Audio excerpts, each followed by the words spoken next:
Bien, hoy nos toca Freud, con esto cerramos toda la historia, el recorrido de los distintos autores. Por lo tanto, se trata de analizar los dos principales textos de 1915 que entran dentro de los textos metapsicológicos. Meta implica más allá, ¿no? Teniendo en cuenta siempre de que Freud es un eslabón dentro de la cadena de autores que estamos viendo desde Descartes en adelante. Por lo tanto, lo que va a valer son las comparaciones, articulaciones, relecturas que ustedes puedan hacer con otros autores. Así que si tienen dudas, si se puede relacionar con, yo voy a tratar de hacer algunas articulaciones. Ustedes no tienen la clase de articulaciones la próxima la evaluación.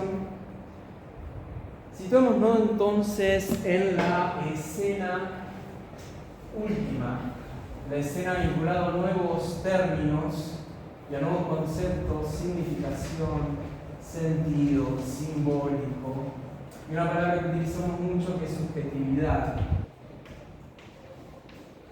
Subjetividad entendida como intimidad, singularidad, interioridad. ¿Sí?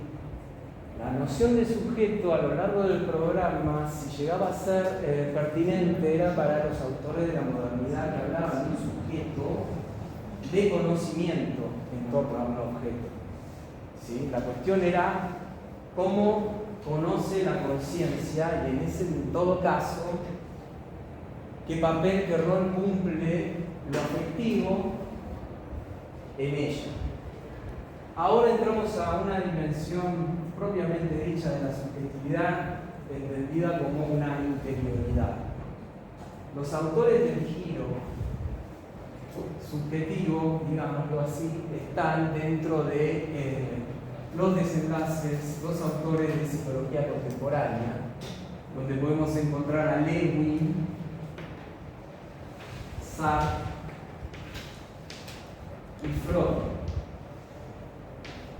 Bien.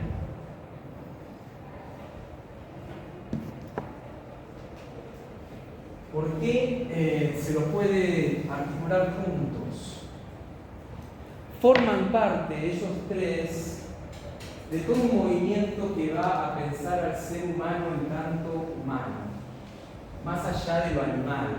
Por lo tanto, están en un momento posterior a toda la escena que llamamos de la transición del siglo XIX.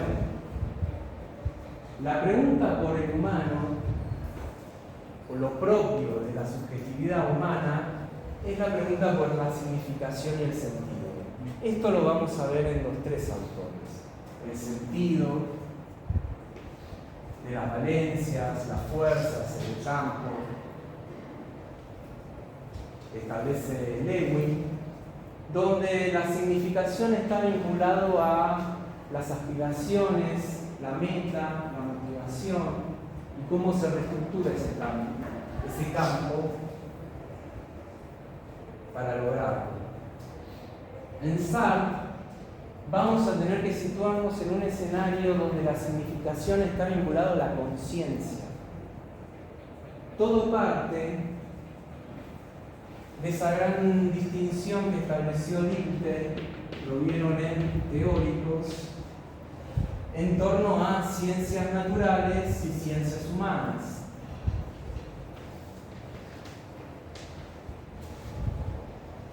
Donde, si las ciencias naturales, si el modelo de ciencia del siglo XIX basado en la vida y en cierta reducción de lo anímico a las reacciones fisiológicas corporales o a sus manifestaciones, Dilthey va a rescatar que en la ciencia del espíritu, lo llama él, la traducción es ciencias humanas, el método propio es la comprensión, la interpretación. ¿De qué? De las vivencias.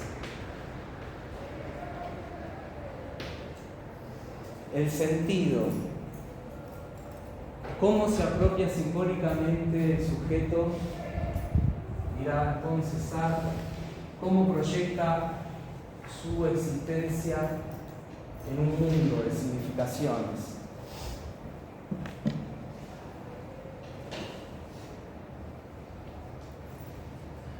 El escenario de Sartre es la conciencia, esa conciencia comprometida con su tiempo, con sus circunstancias. Recordemos que los tres autores están marcados por el escenario, ¿sí?, de la entreguerra y la guerra mundial. En Sartre, el contexto en el cual él escribe es un contexto de reivindicación del humanismo. Sí, había dado conferencias muy importantes llamadas El existencialismo es un humanismo, propio de la liberación de París por parte de los nazis, el fin de la guerra. Nuestro texto, Bosquejo sobre una teoría para las emociones, es del 1927, publicado en 1929, pero Sartre siempre estuvo en la búsqueda del sentido de una conciencia en un mundo. En Freud tenemos, y es el principal aporte, es la crítica que él establece a ciertas psicologías en el inconsciente, lo vamos a ver. El sentido está vinculado a lo inconsciente. La psicología hasta ahora de la Freud se ha ocupado tópicamente, sistemáticamente de la conciencia.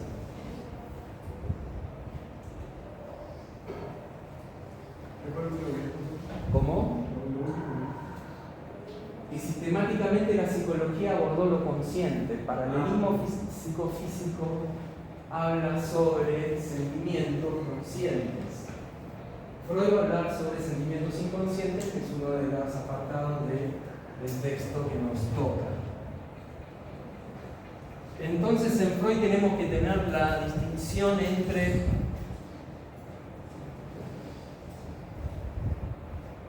dos lugares dentro de una tópica: la conciencia y lo inconsciente, propio del objeto del psicoanálisis.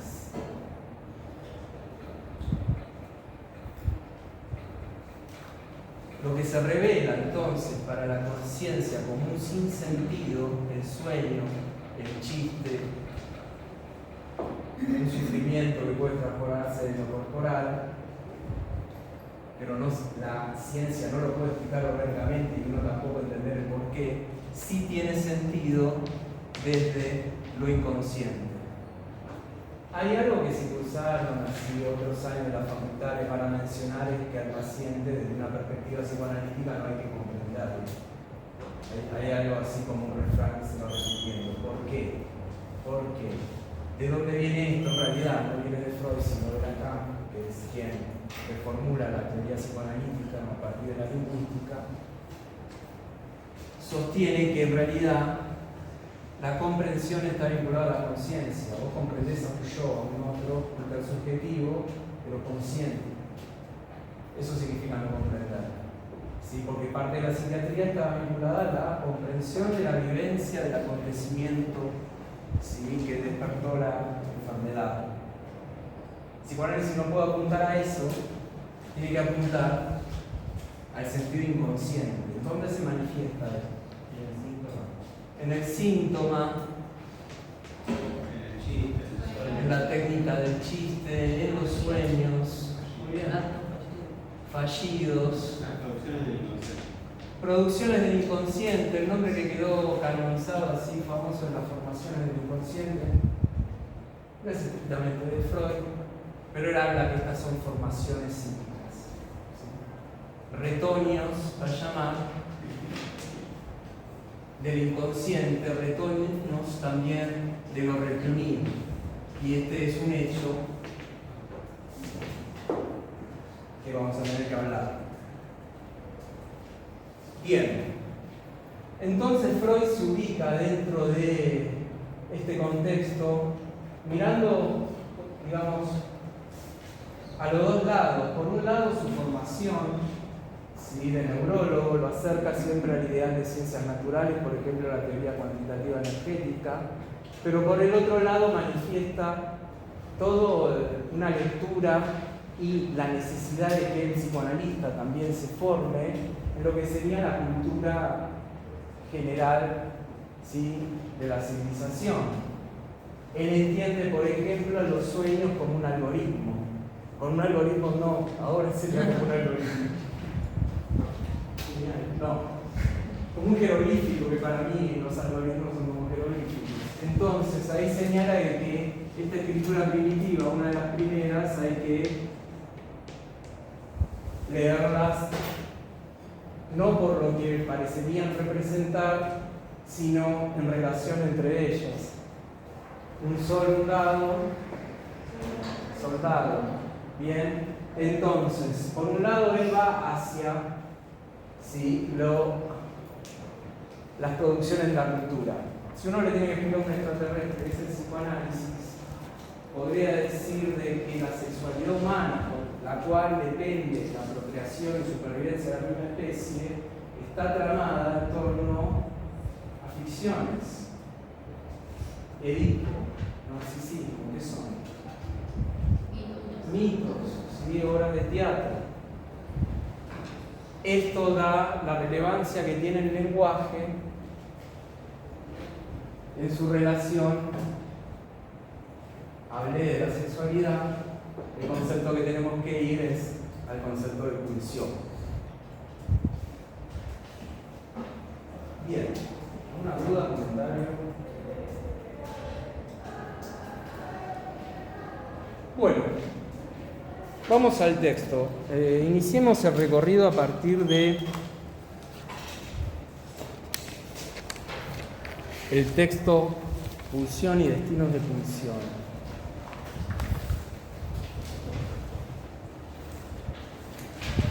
Acá tenemos ciertos interlocutores que podemos utilizar, porque recuerden una vez más, como dije al principio, tienen que usar a Freud en relación a otros autores. ¿Sí? El primer autor dentro del programa que habla de la sexualidad, ¿cuál creen que puede ser? Darwin, muy bien, ¿y por qué?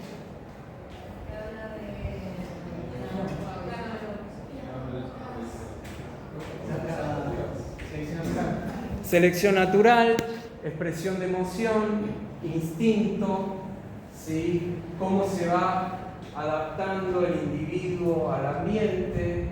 El ser humano, al parecer, la fonación la desarrolló para, digamos, la selección sexual y así poder reproducir a la especie. Eso es lo que rescata Darwin. El concepto principal de Darwin introduce para explicar la expresión de las emociones es instinto. Ténganlo presente porque vamos a ir hacia la pulsión. El texto se inicia como si Freud haya leído a Strasser, en la medida de que habla de que va a utilizar conceptos que provienen de la ciencia, que tienen el carácter de convenciones. Es un acuerdo sobre un término. Lo va a utilizar hasta que progresivamente la experiencia, que en Freud es experiencia clínica, le brinde nuevos datos. Habla de cierta miseria del hecho en torno a la pulsión y empieza a analizar la diferencia de la pulsión con lo que sería un estímulo. ¿Sí? Ahí señala que va a tomar aportes de la fisiología y establece distintas diferencias.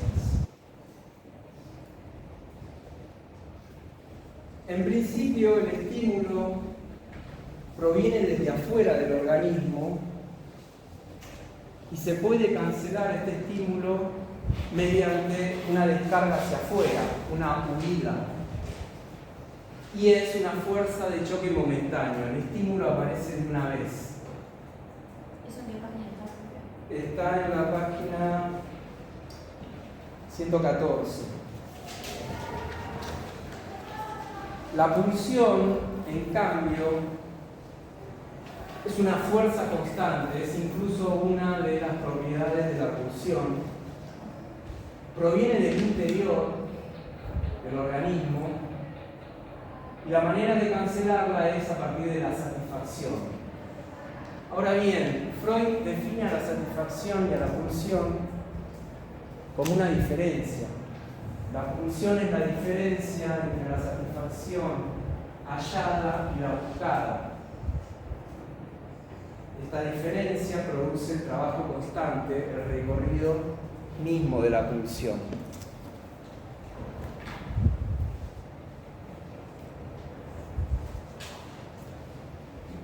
Por lo tanto, cuando hace la comparación del estímulo pulsional con el estímulo a secas, lo que está diferenciando es pulsión de instinto. También hay un dicho que es que el ser humano no tiene instintos. Bueno, es que no tiene instinto sexual, no se desencadena el cortejo a partir de olores, ¿sí? Y en todo caso, si es de danza, el ser humano puede serlo, pero la danza tiene todo un tipo de significación, ¿sí? No es meramente una captación del organismo frente a lo que desencadena, ¿sí?, el cortejo. Está atravesado por el lenguaje del cuerpo. Y ahí podemos situar la definición, muy de pregunta integradora a veces, casi un clásico, no la voy a usar, pero 117 da la definición de la pulsión, que sí conviene que la usen, más allá de ¿sí?, que empiecen a pensar en torno a esta definición, porque les abre todas las articulaciones con otros autores. Dice que la pulsión nos aparece como un concepto fronterizo entre lo anímico y lo somático. Entonces tenemos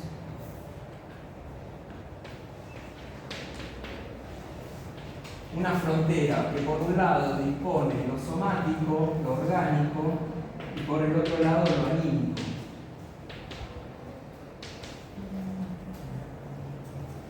La pulsión es como un representante psíquico de estímulos que provienen del interior del cuerpo y alcanzan el alma. Llegan a lo anímico como exigencia de trabajo continua. ¿Quién tiene también un enfoque en el cual puede encontrar una frontera, un borde? Descartes, bien, entre cuerpo y dirá Descartes, alma. Ahora bien, lo anímico en Freud tiene que tener en cuenta lo inconsciente, mientras que la fundación de Descartes, del pienso existo, es el de la conciencia, el que, siguiendo a Descartes, usa los remedios de las pasiones, es una conciencia. El que valora que tiene algo bueno y eso le da alegría es una conciencia. Acá tenemos que ir a lo inconsciente. Entonces la pulsión nos queda como un concepto fronterizo entre lo somático y lo anímico, en donde es como un representante psíquico. Bien.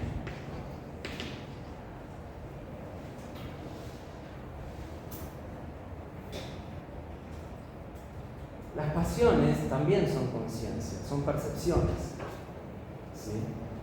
Una pasión inconsciente es algo difícil de comprender, dado de que para que sea pasión tiene que ser percepción, y para que sea percepción tiene que ser conciencia. Vamos a ver después cómo en psicoanálisis se puede hablar de sentimientos inconscientes. ¿Sí? Representante psíquico significa de que en realidad el cuerpo somático queda por fuera del psicoanálisis. ¿Sí? Lo vamos a ver después cuando veamos las distintas características de la pulsión.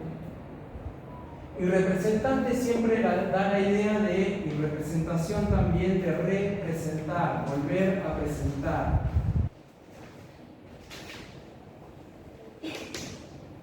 Fíjense cuando se utiliza representación. Esta clase va a ser una representación. Nosotros estamos en la presentación, no vamos a estar y va a volver como imagen. Los que están en el Congreso son los representantes del pueblo, nosotros no estamos, están ellos sustituyéndonos. Solo vamos a trabajar entonces con el representante del cuerpo, y ahí es donde se entiende también la famosa frase de que el cuerpo o el objeto está perdido. No hay un objeto natural que nos lleve a una satisfacción como el animal. Los objetos se sustituyen. Por eso la pulsión es continua. ¿Cómo? Por eso la pulsión es continua. Muy bien. Por eso la pulsión es una demanda de trabajo continua, porque tampoco se puede satisfacer absolutamente. Eso hace que la pulsión, digamos, pueda desplazarse de palabra a palabra. Huella anémica lo va a llamar. ¿Sí? Bien, a las representaciones. Hablar de representación es hablar de ausencia y presencia a la vez. Y cada vez que estamos hablando de presencia y ausencia, estamos hablando de algo simbólico, de un símbolo. El cuerpo del psicoanálisis es un cuerpo simbólico. Primera diferencia de Freud en la noción de cuerpo frente a otros autores. ¿Cómo se satisface la pulsión a partir, cómo se cancela el estímulo pulsional, a partir de la satisfacción? Es un cuerpo erótico. Es esa dimensión del cuerpo que viene a poner de relieve el psicoanálisis. El cuerpo viene a pasar a hacer representaciones sobre el cuerpo, y así es como Freud va capturando el sentido de ciertos síntomas que la medicina de su época no puede explicar. El caso de Elisabeth von R., ¿se acuerdan? Seguro que lo vieron, es un clásico también. Manifestaba una dolencia que impedía caminar. En el diálogo con Freud se va descubriendo que en realidad debe dar el mal paso. Este cuerpo está apropiado por el lenguaje, está atravesado por el lenguaje.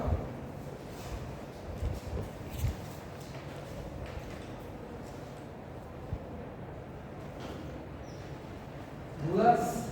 ¿Comentarios? En torno a las características o propiedades de la pulsión, ya habíamos hablado de la demanda de trabajo continua. Hay que hablar también de la fuente. La fuente de la pulsión, señala en la página 118, es aquel proceso somático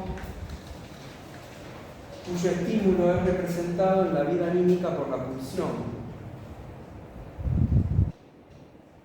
No se sabe cómo se genera este proceso, pero el estudio de las fuentes pulsionales no compete a la psicología.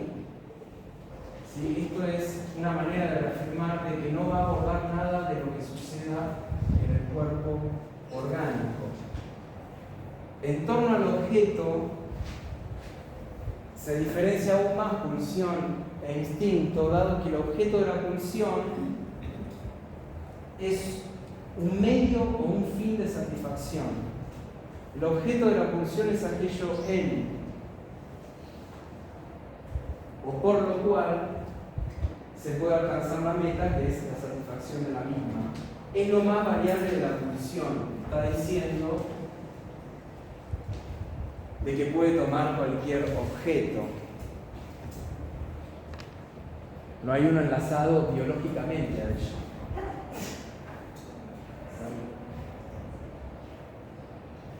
Y este cuerpo del psicoanálisis es un cuerpo que siempre está marcado y fragmentado por los distintos orificios del cuerpo, que son los erotizados desde nuestro nacimiento. Fíjense que los orificios del cuerpo servían a los filósofos de la conciencia, a Hume en particular, a Descartes también, para fundar todo el sujeto de conocimiento. Uno conocía a través de los sentidos, de lo que escuchaba, de lo que veía, Acá los orificios, la boca, el ano, por ejemplo, pero también los orificios visuales y el auditivo, sirven a los medios de satisfacción sexual, lo dice Freud. Los ojos que pueden percibir la realidad también pueden ensalzar algo del objeto amado.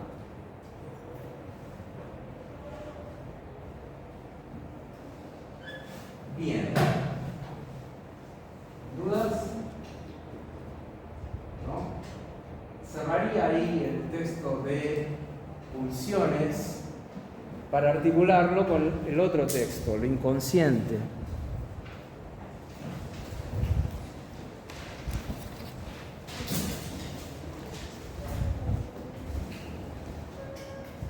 Hablemos un poquito del inconsciente, ¿sí? Ustedes ya leyeron a algún autor que habló del inconsciente. ¿Quién es?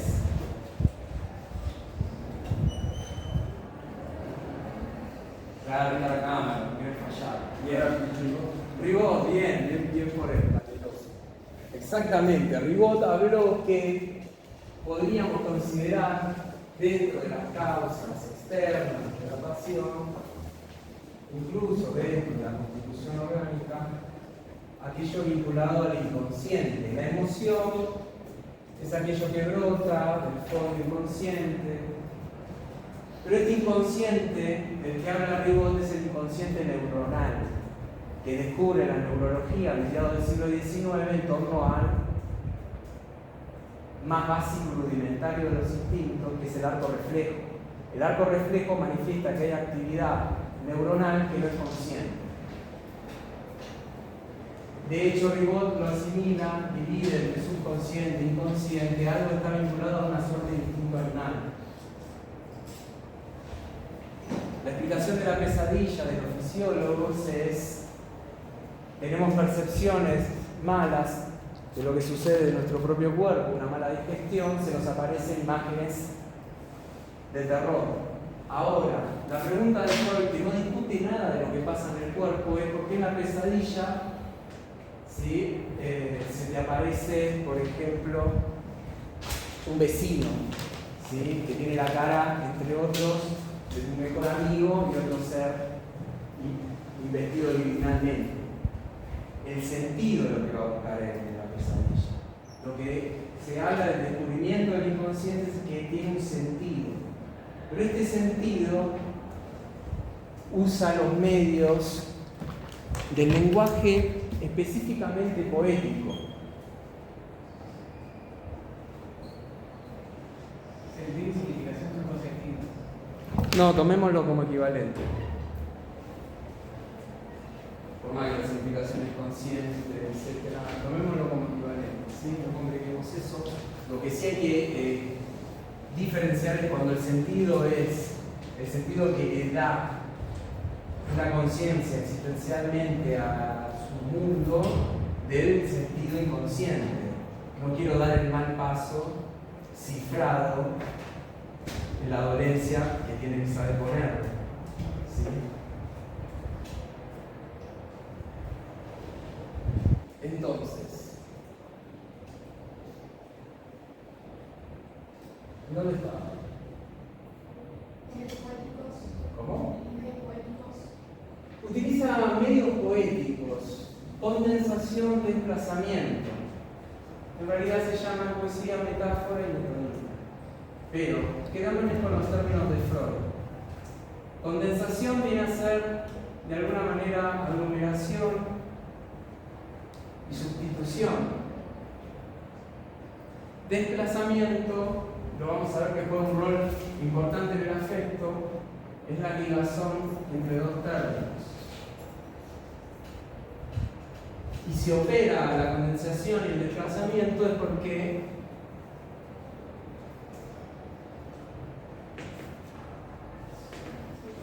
hay que responder a la pregunta principal: ¿cómo llega la pulsión a ser un representante psíquico?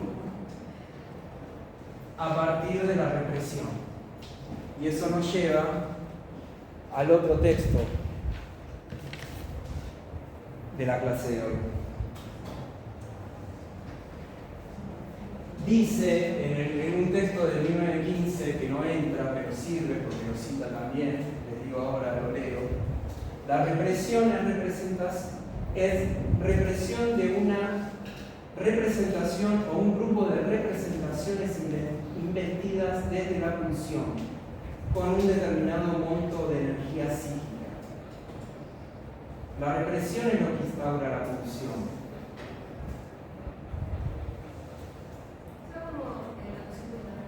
Es lo que se conoce como represión primaria.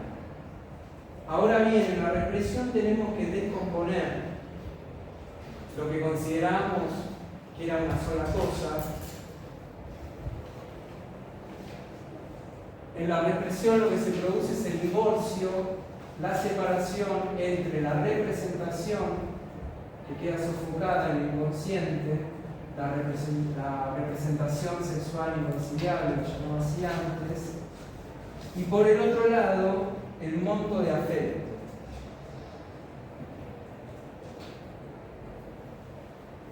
Que también corresponde a la pulsión, pero ha quedado liberada de la representación inconciliable, reprimida,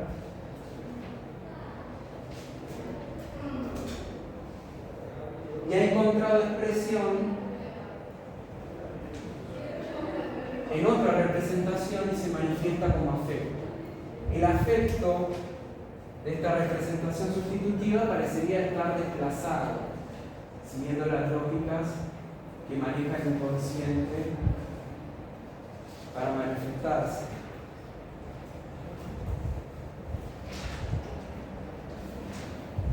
La represión inconciliable queda frenada, pero el afecto queda sin tocar, a disposición de otra representación sustitutiva para así emerger a la conciencia.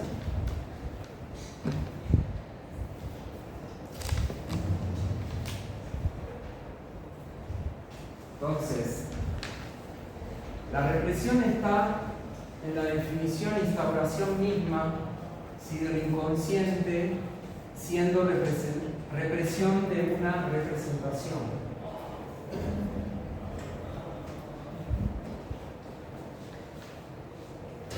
Vamos con esto, que es el introductorio, así al texto de hoy. El otro, lo inconsciente, donde inicia todo un debate en torno a la primacía que tuvo la conciencia hasta el momento en que escribe Freud, y él manifiesta de que estudiar lo inconsciente es necesario y legítimo. Necesario porque hay muchos actos psíquicos de la cual la conciencia no es testigo.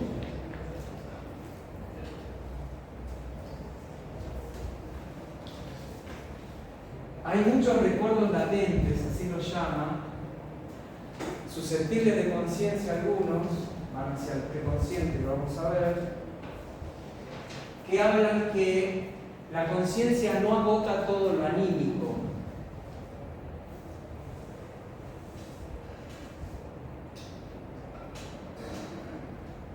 Quien no conoce los hechos patológicos, dice en la 165, la anterior está en la 163, 164. Quien no conoce hechos patológicos juzga las acciones fallidas de las personas normales como meras contingencias, como algo que pudo no haber pasado y que en todo caso no tiene mucho sentido. Y se conforma con la vieja sabiduría de que los sueños, sueños son. Si Freud quiso pasar a la historia y escribió a Fries, así con quien él mantenía un intercambio de cartas, ojalá algún día pongan en su casa de campo, aquí el doctor Freud descubrió el enigma de los sueños, que es el sueño de él. Finalmente, 40 años después de su muerte, le hicieron el favor a su narcisismo, tiene la placa en la entrada. Lo hizo incluso con un dibujito de cómo tendría que ser la placa. Ahora bien, le da valor de verdad a los sueños, que no son conscientes, para dejar que la realidad se parezca a un sueño, el primero de todos los errores. ¿Se entiende? la completa diferencia entre ambos. Él dice que quien no conoce hechos patológicos juzga las acciones fallidas de las personas como algo normal, y porque él también trata mucho de el método patológico. Él fue formado en eso, ¿sí? Con rigor. Lo patológico explica lo normal, ¿sí? Lo normal explica lo patológico. Si quieren estudiar la psicosis, estudien los sueños. Bien, la comparación o la utilización del inconsciente es legítima, y en todo caso puede ir más allá, porque la comprensión que hacemos del otro consciente, a lo que apunta, no sé, Dicte, a lo que apunta Sartre, es meramente una identificación para el psicoanálisis. La comprensión del otro es identificación. Puede, a partir del inconsciente, analizar de qué trata la comprensión. ¿Y cómo lo hace? Poniendo de relieve el método. ¿Cuál es el método? ¿Cómo acceder a estos fenómenos para explicar lo inconsciente? A partir del método de la asociación libre.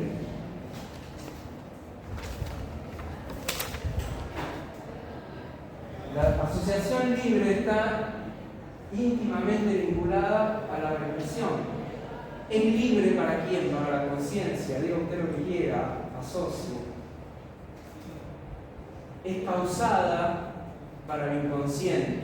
Mecánicamente, como nosotros mismos, no. Está sobredeterminada. Hay múltiples causas para que exista ese olvido, ese sueño, ese rostro del vecino que se parece a algún amigo. Dice, cuando practicamos la técnica analítica, invitamos al paciente a producir retoños de lo reprimido, que a consecuencia de una desfiguración pueden salvar la censura y aparecer en lo consciente.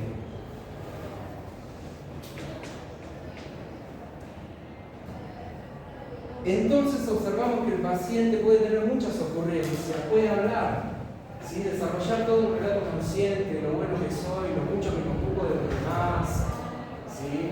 O lo limpio que soy, lo ordenado que soy, hasta que algo, ¿sí?, entra en relación con lo reprimido y vuelve a forzar la represión. Los síntomas tuvieron esa condición porque son retoños de lo reprimido, que tratan de alcanzar la conciencia.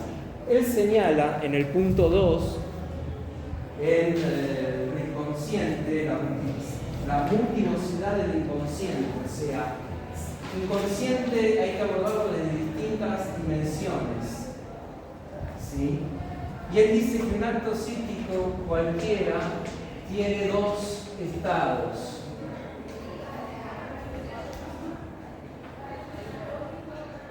Inconsciente y consciente. Cuando una representación reprimida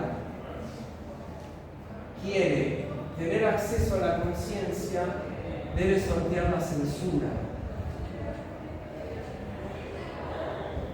Si sortea la censura, pasa a ser preconsciente.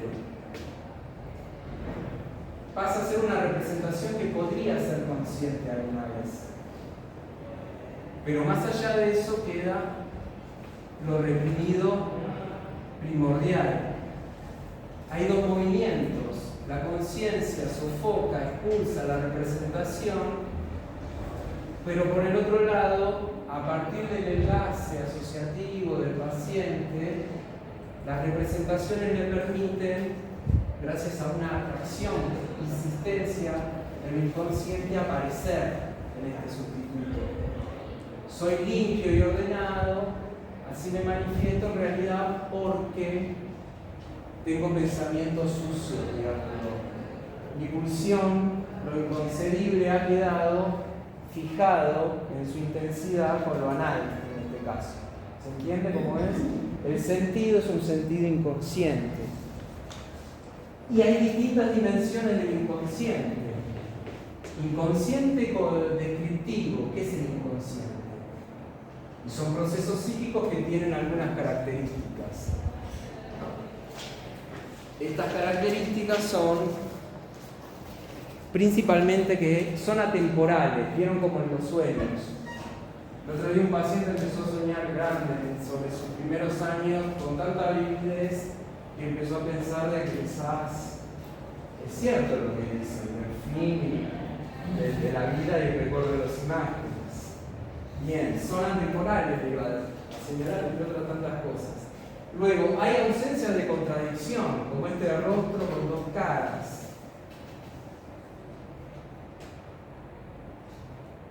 Movilidad de investiduras, proceso primario se llama, ¿sí? Este desplazamiento, ¿sí? Del monto de afecto. Y sí, sustitución de la realidad exterior por la psíquica. La cuestión que se suele hablar de la realidad psíquica, no la realidad tal como es objetivamente, sino la realidad en la medida de que es para un sujeto. Ese sería el descriptivo. ¿Cómo? Atemporales, ausencia de contradicción, movilidad y vestiduras, que sería esto que sucede con la represión, el monto de afecto. Eso sería descriptivamente que es algo inconsciente. Tópicamente, que es lo mismo que el lugar, donde no va a haber una localización anatómica porque el psicoanálisis no habla sobre el cuerpo, también es lo sistemático, lo sistémico. Hay distintos sistemas, consciente e inconsciente, donde lo preconsciente en realidad es algo susceptible de ser consciente. Y dinámico, que lo pone de relieve Freud, y la cuestión de la dinámica de la fuerza, también la Gestalt, pero en otro sentido completamente distinto. Lo dinámico es dar cuenta del conflicto psíquico, por eso se produce la represión, por eso por un lado está la representación y por el otro lado el monto de afecto. Vayamos a un punto importante que es el de los sentimientos inconscientes de culpa. Sí. Tópico, la dimensión tópica del inconsciente está vinculado a qué lugares, inconsciente, preconsciente, consciente, que es como hablar del inconsciente con distintos sistemas. La principal crítica de Freud es, retomando lo que habíamos dicho, la psicología hasta ahora estudió un solo sistema que es la conciencia y nos dejó sin medios para el inconsciente. A partir de la asociación libre pudo acceder a esos retornos del inconsciente. Lo dinámico es cómo se producen estas formaciones del inconsciente, porque una representación reprimida puede encontrar sustituto en otra y así emerger a la conciencia. Habla del conflicto psíquico. Sentimientos inconscientes. ¿Qué más son? Bueno, vamos a esta parte. Página 173 a 176.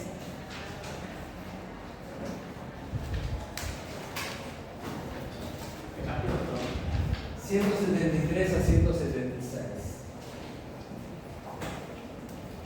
Ahí va a hablar de que hay representaciones que pueden ser conscientes o inconscientes. Pero inconsciente también puede ser, se pregunta, en realidad es una pregunta, si hay sentimientos, sensaciones inconscientes, porque hacia el final de la página dice, en la práctica psicoanalítica, solemos hablar de un amor, un odio, una furia inconsciente o de una conciencia inconsciente de culpa.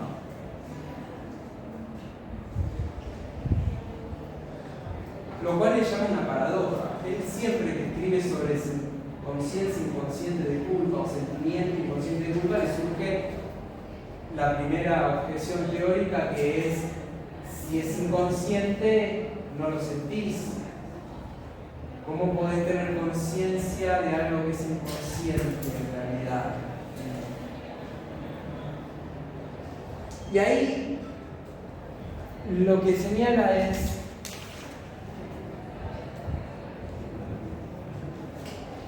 que a partir de que se produce con la represión el divorcio entre afecto y representación, uno puede encontrar exteriorizaciones, manifestaciones, mociones pulsionales que se perciben en la conciencia pero raramente, ¿sí? Desplazadamente sería. Todo viene, generalmente cuando él aborda esta cuestión, del análisis de la neurosis obsesiva. Él va a hablar que en realidad en el ceremonial, las prohibiciones que asimismo cotidianamente, ¿sí?, un obsesivo realiza en su vida, señala uno de los requisitos, ¿sí?, de la compulsión en el caso de neurosis obsesiva es que se la practique sin conocer el significado, los motivos que la pulsionan. Quien padece prohibiciones se comporta como si tuviese una conciencia de culpa de la que nada sabe. Eso significa sentimiento inconsciente. El monto de afecto está, pero desplazada. La conciencia de culpa del obsesivo es idéntica a la de los fieles religiosos, donde hay ceremoniales sin sentido también. Los obsesivos y los fieles saben que son malignos pecadores y las prácticas piadosas, sí, que practica el religioso, pero también el obsesivo, son medidas de defensa. Frente a la paradoja de algo que es un sentimiento inconsciente, él lo lee a partir de la represión. El afecto está desplazado. La energía pulsional reprimida aparece en otro lugar. No puede haber un sentimiento inconsciente en sentido estricto, porque el sentimiento es consciente. Hay un sentimiento consciente de un afecto, pero no se entiende el sentido. El sentido lo brinda el inconsciente. Para eso tiene que emerger a la conciencia. Solo lo hace utilizando los medios del lenguaje, la sustitución. Con eso estamos para hoy. ¿Dudas? Bueno, cerramos la clase acá.